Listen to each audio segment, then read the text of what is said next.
Amigos de Plano Informativo, gracias por acompañarnos. El día de hoy me da muchísimo gusto saludar. Tengo aquí en el estudio a Jorge Andrés López Espinosa, quien es el coordinador municipal de Derechos Humanos. ¿Cómo estás, Jorge? Muy bien, muchas gracias por la invitación. La verdad que me da mucho gusto que estés aquí porque vamos a hablar de un tema que en últimas fechas se ha vuelto muy sensible, que es el tema que tiene que ver con el agua potable.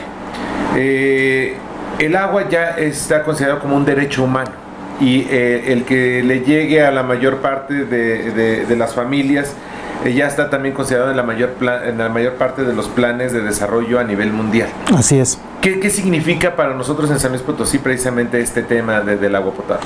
Bueno, primero, en efecto, desde el 28 de julio del 2010, la Organización de las Naciones Unidas determinó que el acceso al agua es un derecho humano universal.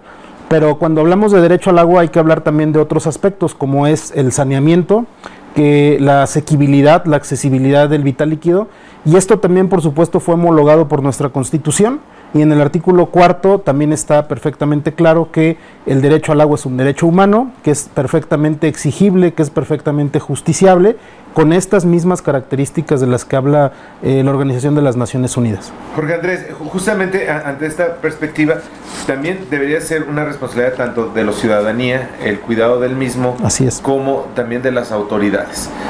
Tuve la oportunidad de platicar con el director del Indrapas y nos decía, no es que en San Luis se desperdicie agua, pero sí hay una mentalidad de que este líquido pues nunca iba a escasear, nunca iba a faltar. Así es.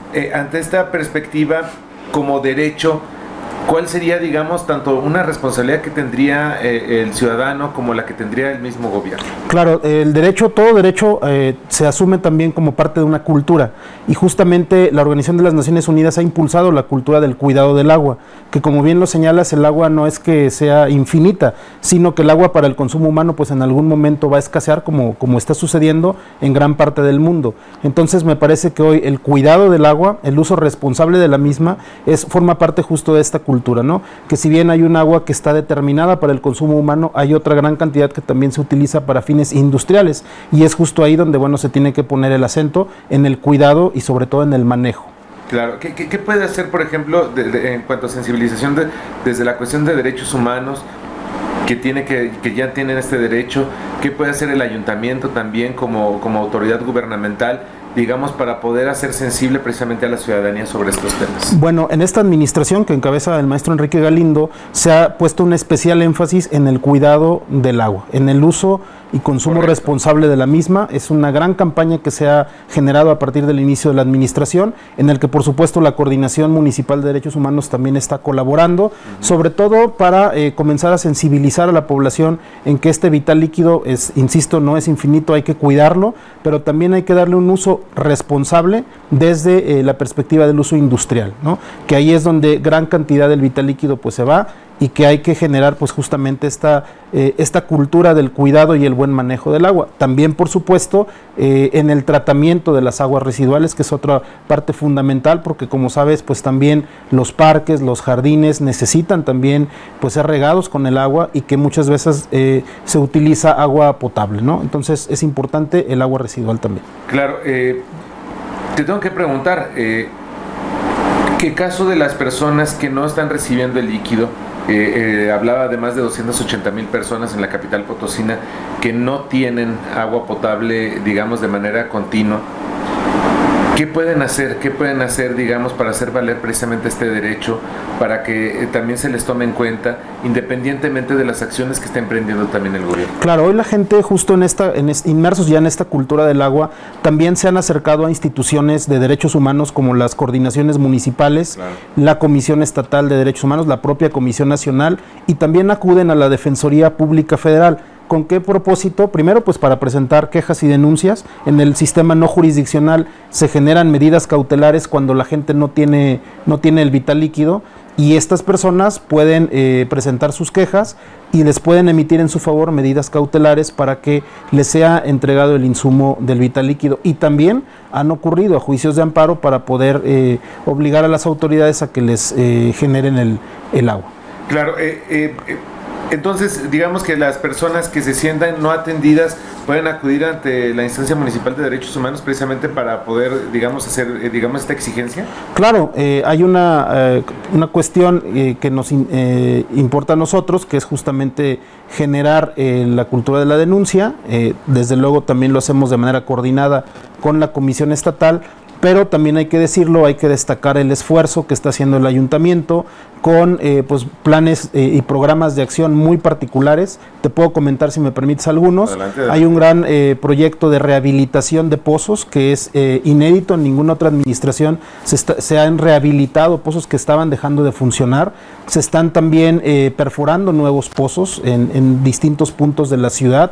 Desde luego esto de la mano con la Universidad Autónoma, porque sabemos también que no solamente sacar agua, sino que el agua sea asequible, que sea saludable, y para eso está colaborando también la Universidad Autónoma de San Luis Potosí, para que el agua que se llegue a extraer de estos pozos sea también pues un agua de calidad. Claro. Y también se está contando con la colaboración, hay que decirlo, de algunos particulares que están cediendo los pozos para que pueda también el ayuntamiento pues generar el abastecimiento adecuado del agua en la población. Ante la coordinación estatal, ante la coordinación municipal de derechos humanos, ¿existe, digamos, alguna petición o alguna denuncia por parte de la ciudadanía? Sí, ha habido durante esta administración algunas peticiones, sobre todo que tienen que ver cuando hay familias en donde hay niños, donde hay adultos mayores y que el servicio del agua pues es urgente. Entonces la gente se acerca con nosotros tomamos su inconformidad, la remitimos a la Comisión Estatal, que es como nos mandata nuestra norma reglamentaria, y en la Comisión Estatal se generan un sinnúmero de medidas cautelares que, insisto, son muy similares al juicio de amparo, donde se le manda una petición, una exhortativa al Interapas para que atienda particularmente al quejoso que se ha quedado sin el vital líquido. Ante esta situación, yo quiero preguntarte algo. Si bien, y te preguntaba también de las responsabilidades que nosotros como ciudadanos, porque también, digamos, el tema del agua es un tema en el cual pues tiene un costo. Sí, claro. Y el cual no solo es el tema del agua potable, también es el tema del drenaje que se utiliza en las mismas casas, y que digamos que entendemos a veces al tema del organismo operador del agua, lo que ha tenido que hacer el presidente municipal como presidente también de la Junta de Gobierno del mismo Interapas, que tienen que presionar de una manera a aquellos morosos que pues, lamentablemente tienen años sin pagar precisamente lo que es este líquido. ¿Qué pasa si el Interapas, digamos, en este ánimo también de tratar de mejorar y de tratar de solventar y de ser, digamos, un organismo con viabilidad económica, pues hace clausuras tanto de drenajes, hace clausuras también de la red de agua potable para algunos lugares que no han hecho, digamos, el pago correspondiente? ¿Y qué pasa en contraposición con este derecho que existe también al agua por parte de la ciudadanía? Sí, aquí es bien importante hacer una precisión muy importante y muy relevante. El agua destinada al uso doméstico, al consumo humano, a este líquido que llega a las casas habitación, nunca se puede. Absolutamente tiene que tenerse siempre el mínimo vital. Hablamos, o sea, nunca puede haber un corte a una casa. Al 100% no, de hogares de uso doméstico. Uso doméstico. Es correcto. Al igual que, por ejemplo, ahorita con las fallas del Realito y con todos esos problemas. Así es. Tiene que surtir de alguna manera el organismo a estos lugares. Sí, digo, al ser un derecho humano reconocido perfectamente en la Constitución, en instrumentos internacionales, este derecho es irrenunciable y es perfectamente justiciable, siempre y cuando, insisto, se trate del uso doméstico. Un uso distinto, como el que me refería yo hace un momento, que es el uso industrial, claro, el uso comercial, cuando ya forma parte de un lucro. Y de una cadena. Y de una cadena, claro, ahí por supuesto que está muy activo el organismo intermunicipal, que también hay que señalar. Si bien la gran mayoría de lo que controla Interapas está dentro de la capital, también forma parte de otros ayuntamientos como el de Cerro San Pedro, como Soledad Graciano Sánchez, claro. Y el uso industrial, esto particularmente es lo que se ha insistido desde Naciones Unidas, que debe de ser regulado, que el uso del agua industrial no tiene que ser indiscriminado, y bueno, si se incumple en los pagos o en el uso indebido del drenaje, bueno, pues ahí tiene que intervenir perfectamente facultado el organismo intermunicipal. Claro, y ahí sí, digamos, ya hay, digamos, otra... Es otra situación, es correcto, así es, sí. Perfecto. Pues, Jorge Andrés, la verdad te agradezco mucho que nos hayas dado luz sobre estos temas. Las personas que quieran hacer algún tipo de denuncia, digamos que no hayan tenido agua o que estén batallando con ese problema, pueden acudir directamente a la coordinación. Así es, pueden acudir. Nosotros nos encontramos en Avenida Venustiano Carranza 426, ahí podemos atenderlos, o dirigirse también, por supuesto, al organismo estatal, a la Comisión Estatal de Derechos Humanos, que es donde pues ahí nosotros remitiríamos su inconformidad, y la Comisión Estatal, pues ellos ya de manera sistemática van a emitir medidas cautelares que tutelen el derecho al agua.